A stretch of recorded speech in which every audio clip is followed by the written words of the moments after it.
पहली बार पवन सिंह का गाना रिलीज हुआ है आदिशक्ति फिल्म से। देखकर हैरान हुए खेसारी लाल।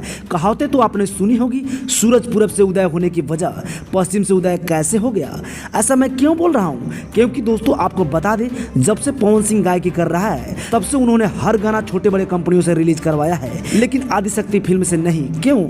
लेकिन अभी अचानक पवन सिंह को ऐसा क्या हो गया? अभी आदिशक्ति फिल्म से एक गाना रिलीज हुआ है जिस गाने का टाइटल है राजा जी। इसके पीछे की पूरी कहानी हम आपको बताएंगे इसी वीडियो में। इससे पहले इस चैनल को सब्सक्राइब कर बेल आइकन घंटी को दबाना ना भूलें। दोस्तों आपको बता दें, पवन सिंह और आदिशक्ति फिल्म के मालिक मनोज मिश्रा में खेसारी लाल को लेकर विवाद चल रहा था। जब खेसारी लाल का गाना आदिशक्ति फिल्म से रिलीज होगा तो पवन सिंह का गाना रिलीज नहीं होगा। इस शर्त को आदिशक्ति फिल्म के मालिक मनोज मिश्रा नहीं माने, क्योंकि आदिशक्ति फिल्म एक ब्रांड कंपनी है।